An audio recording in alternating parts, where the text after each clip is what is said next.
Welcome to Coffee and an Interview. I'm Dr. Jacqueline Pena, and I'm here today with Kristina Browning, a home functionality coach who also has her own podcast, Home Space and Reason. How are you today, Kristina? I'm well. Thanks so much for having me. Well, thank you for joining us for this episode. You have an interesting title, a home functionality coach. And I thought we could just jump right in there and talk a little bit about what you do as a home functionality coach. What is that? Well, I'm a realtor in the greater Portland, Oregon area, and I'm a home functionality coach, both. And what that means is I basically geek out on every subject imaginable regarding houses. So when I go into a space, I found myself as a realtor really analyzing whether a space is working, or sometimes homeowners would say, this space is so odd, I just have never known what to do with it. So when I list, I stage, and then they'll say things like, gosh, had this been how it was set up the whole time, I might not even want to sell.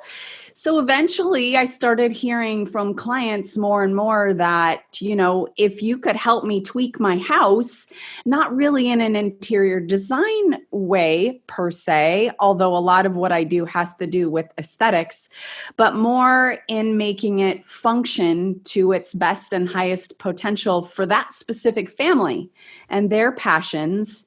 And that's how the concept for a home functionality coach evolved. Very interesting. And when working with your clients, what's your process as a home functionality coach? What does that look like? Well, I first have to really understand why the person contacted me to begin with. And a lot of times it will be a listener of my Home Space and Reason podcast who gets, well, I've heard you talk about, you making sense of spaces that never have worked or felt awkward. Or I hear you talk about asking if you have the right home for you. Sometimes people will say, well, she wants to sell, but I want to stay. And I kind of come in as the neutral party and just ask important questions. And it really helps them to decide whether keeping the home and making some, either renovations or changes in how the home functions is a better idea, or whether it's indeed time to list and find the next place for them. So as you're saying that, I feel like I'm on a TV episode. One of those reality shows, Home Improvement. Yes, those are fun. So what's different about the work you do in comparison to these shows that right now I feel like I'm in one of these shows with you? Well, I think the psychology aspect is really important. The reason why the podcast is called Home Space and Reason is because there's an extra bit of emphasis on questioning yourself. What are the reasons behind the spaces and how I have them set up? So, everyone can identify with frustrations in either certain spaces of their home or in certain tasks. One thing I thought was really interesting is in the condo that I lived in prior to the home we live in now, I was really, really bad at doing laundry. Like so bad. Like I hated it. Laundry built up. Once the laundry got done, it would then sit unfolded in a basket. But in this new house, I am a rock star at it. And I thought, wait, why is that? And really, when I dissected it, it was more about the space being set up to support that task. And I hated doing it less. So once I got the space dialed in and I had a method, if you will, that worked for me, may not work for everyone, but it worked for me.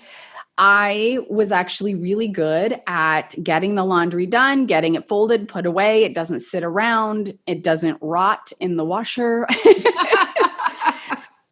So I kind of geek out on that piece of it, the psychology of it. And so every episode in the podcast really goes through questions that you can ask yourself about your own space and your reason.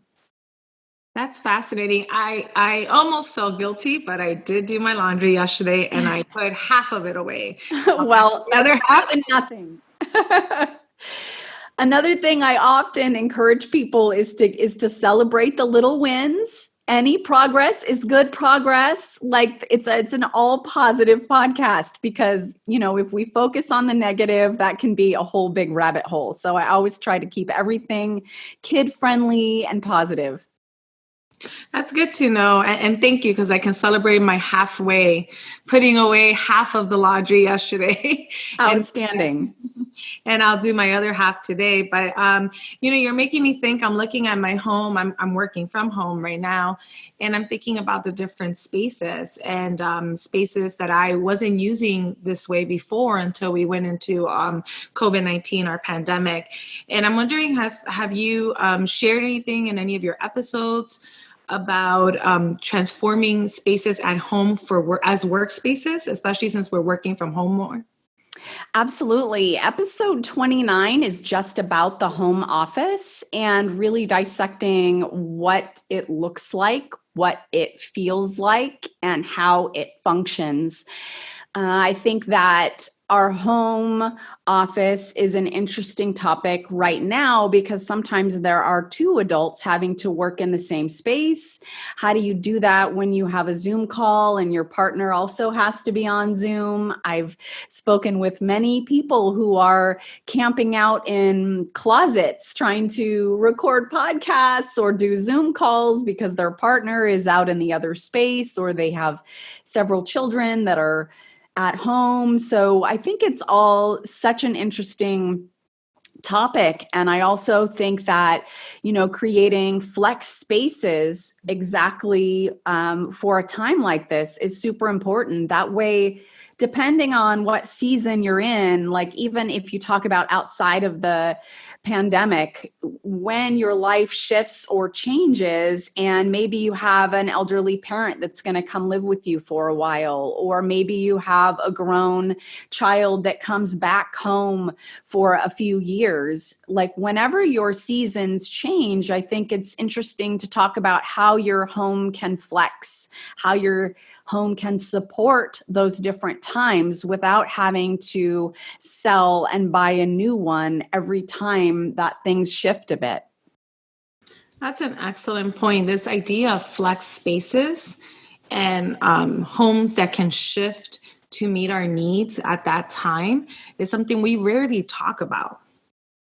It's important. I think that a lot of times we really lock on to a space based on what it was originally built for. So I like to use the formal dining room as the perfect example. If you have a formal dining room with a chandelier in it that's maybe an elongated space, there's a lot of people that I've talked to that just don't use it at all. And yet they say, I really want to sell and I need more space. And I'm thinking, if we were to just remove the chandelier and make the space feel, maybe take down the wainscoting or just make it function differently, maybe it could be the space where your dad does his physical therapy every day and where you do your yoga every day, and where your son can have his Zoom call for his Taekwondo every day. So then suddenly that same space that was never being used at all is now being used by 3 people in your family every single day. And what a good feeling that would be to keep the space and just have it be able to shift for the season of your life. That's an excellent point. And I'm actually podcasting from my dining room. I shifted that space and turned it half office, half podcasting area, and a flex workspace so that others can work with me who live here as well. So that Outstanding. makes me feel better about the decision I made. But it was great to think about using a space that we underutilize differently to meet. Absolutely. And I think sometimes it's really about questioning your footprint and your like heat map, if you will. How much space do we have and how much time are we spending in each space within the house. And this includes your outdoor space. I mean, if you've got wasted space outside, I'm using air quotes here, wasted space, meaning you just never touch it. You're never in it. I love really sort of deep diving into what do we need? What do we wish we could have? We have a really tiny yard. And one of the things that I did, an exercise that I did for myself, was to go, gosh, what do I love most about vacations? And one of the things that I enjoy is a good hammock. And, a great drink on a warm day. And so I thought, well, why can't I build a hammock cabana in a tiny spot in my yard, because we have no trees big enough to support a hammock. And so I love the use of this space that was literally, maybe 5 or 6 feet long by 3 or 4 feet wide. And our whole yard is 12 feet wide. So to give you some perspective, we've got a little tiny sliver of space, but using that space to its best and highest potential is super important, especially when you have, a small space that you're working with. And now we spend a good amount of time out there every single day that it's warm, and that feels good. That's wonderful. I like this concept of using wasted space, using air quotes, right? Using our wasted space. I think that some lessons we already are hearing is, creating flex spaces, using wasted space to be able to meet not just our needs, but also our desires and our wants to Absolutely. fit our lives. Yeah. Absolutely. Episode 26 is just about creating great outdoor spaces. And then I followed that up with episode 27, and that's just about attracting hummingbirds and butterflies and birds to that very space. And then episode 28 is about fencing and hedges and privacy screens. So you could kind of like binge listen to 3 in a row, and that's all about like outdoor awesome, right? Oh, wonderful. Yeah. And how many episodes do you have on your podcast already? Right now, I'm in recording and production on episode 35. Wonderful. Congratulations. Thank you. Actually, since we're talking about your podcast now, what are some of, and you already shared one of these, but what are some of the major themes or concepts that you've shared already in your podcast that we can go in and listen to? You talked about outdoor spaces, outside spaces. What are some other things that have come up that you feel are really important for our listeners to know that it's out there in your podcast? Yeah, you bet. Well, the podcast generally focuses on home functionality, design, automation, and organization. And then in there, I mix in history and psychology. So you're going to see a lot of, or hear a lot of functionality stuff, but also sometimes how a home functions depends greatly on how it feels. If you want to be in the space or not, sometimes is because of its aesthetics or its lighting. So when you go into a space, whether it's in a home or out in the world, and you really feel like you want to linger there and you just sort of settle in and you're having a good conversation and it feels like $1,000,000, there's a reason why it feels so good. And it's probably because there was some thought put into it. There's likely really good light. It's likely a comfortable space for you to be in because maybe your back is either against the wall or there's something behind you that gives you a sense of security. The lighting is probably not too bright. It's probably warm light. So those sorts of things I touch on in a lot of the episodes. I know that lighting is such a big deal, and you'll hear that as a reoccurring theme in the episodes, really visiting what kind of light do I have? Is it appropriate for how I want to feel in this space? Because brighter white light is often really good for projects and high energy and your home office, but then maybe later in the day, you want it to be a little bit more warm. So we talk about dimmers, we talk about smart lights that can change the hue without having to change the bulb. So episode 6 actually is just about windows and lighting and really deep diving in what kind of lighting do I have in my house and in each room, and is it working for me? And maybe the rooms that I'm never in, it could be because the lighting is crap. Mm-hmm. And it's an interesting topic because, again, another topic within this idea of home functionality, we never really talk about lighting. We want our rooms to be bright. Some of us might have limited windows because of our apartments or our homes.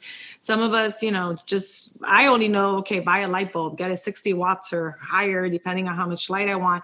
And I'm not very schooled, quote unquote, schooled in this world of lighting, but I know that lighting affects my mood and my productivity. I just haven't been able to make a good connection to understand how to play with lighting to maximize what I want out of the space I'm using, whether it's my home office, my bedroom, my living room, my kitchen. We always think about bright lights if we're going to do some work or some cooking, low lights if we're in the bedroom, but it's more than that. And here's an example of how we can look at our home differently and design it in a way that helps us feel better about ourselves and what we do in our home and how we use our spaces. You nailed it. Windows and artificial light together combined help us function and do what we need to do every day. But really deep diving into that, especially if you've got spaces that are handling more than one task. So in your scenario there, let's say you actually did use this space both for podcasting during the day, but maybe to eat at night. I would say that light needs to be different so that you can really enjoy your dinner. It could be warmer, but when you're doing your podcasting, it should be cooler and brighter and more energetic so that you're not falling asleep at the wheel, so to speak. And there's smart lights that can handle that, but there's also dimmers that could do the trick, and having a combination of light in the main light that's in the ceiling, probably in the center, with lamps that are more mid-room and lower, table lamps and that sort of thing. Combinations of that can help. And really it starts with self-reflection, because there's no one answer that fits every person or every home. And that's why I pose questions for you to think through about your space and your reason, because you're really asking yourself, how am I using this space and what are my needs? And those needs are going to likely change over the years, and that's absolutely okay. This is the psychology behind the work you do, getting us to reflect and to put the pieces together as to what do I need to do in my home based on my needs. It is. Episode 8, I wanted to mention because it's all about managing sentimental things. I mean, that can be a hornet's nest of sorts, like a burden of gigantic proportions, dealing with heirlooms or things that people have passed down to you. And therefore, you feel an obligation to keep, despite maybe not even liking the thing, or maybe you don't use it. It's the giant set of china that you inherited and you never use. Like, that's a thing. And a lot of people have huge portions of their home taken up by storing sentimental things. It even can double or triple when you involve children, and like the parent guilt to save the artwork or the toys that was dear to them. So there's different levels of this with each person, but it can be a giant rabbit hole, and dissecting the feelings that you have about that, really having a come to Jesus with yourself about how much you have, or maybe even how much it stresses you. That's all episode 8, and it's kind of a big deal. I find like most people that I talk to have stuff they are keeping because they feel that they should. Yes. And it's not hoarding. It's you're holding on to these sentimental things, but you don't know where to put them, how to store them. And sometimes it's not just things that people have given to you or the artwork of the children. In my case, I mean, I hold on to things from high school, from middle school, to anything that represents a positive memory in my life. I hold on to all these things, even like my middle school sweatshirt. I'm in my 40s. And I, I have it, with signatures. And I think it psychologically, it's just so difficult to figure out how to part with some of these things or what to do with them in a home, especially when you start downsizing or you have more people living with you, you're running out of space, you don't have as much flex space. So this is a very complicated topic, actually.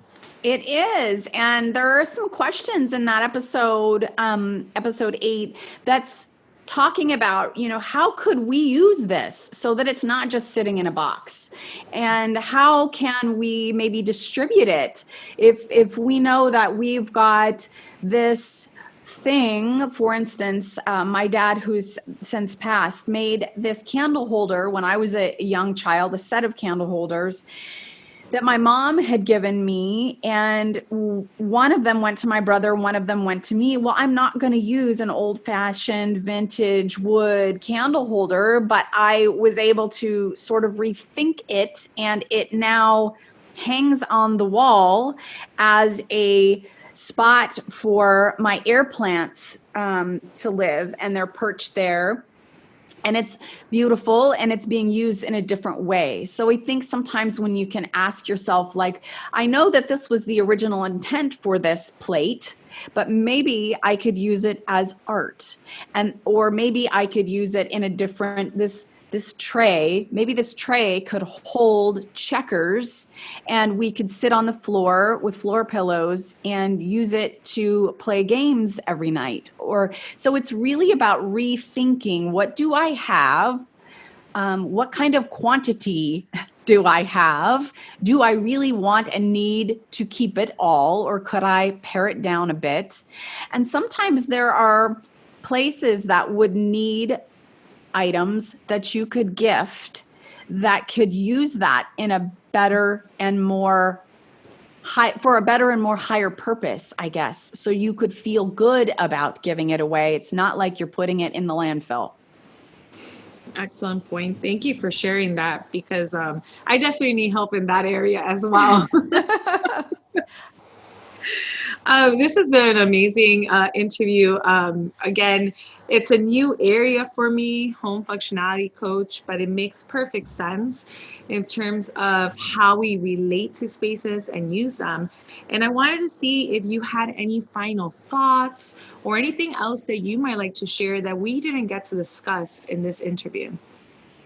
I just think introspection is important. What gives you pleasure, what lights you up, even if it's, gosh, I really used to love doing this thing. I don't know why I don't do it anymore. Might it be because you haven't made space in your home for it to really support that? If you used to love to sew, is your sewing machine stuffed in the closet underneath 17 things? Because if it is, you're probably not going to get it out because it's kind of a pain, and you're not going to indulge yourself in something that you really love, that was a great wholesome activity that filled your soul. I think now more than ever, it's important to do self-reflection and think about your home in a way that it can truly support and enhance your life, because you don't spend more time anywhere else than your home. And so making sure that it's a space that supports you and that can fill you up and bring you joy, I think that's really the ultimate. Thank you for that advice and that information you've provided us today. I encourage all of you who are listening to this podcast to listen to Kristina's podcast. You're going to get a lot of insight when thinking about your own home and the functionality of your home. And all her resources, including the podcast link, are listed in the description section for this episode. Kristina, thank you so much for joining me today for coffee and an interview, and for sharing all this insight with all of us. I truly appreciate it, and you're definitely giving me a lot of homework to do this week as I look at my own home and how to enhance its functionality. Jacqueline, it's been a pleasure. Thanks so much for having me.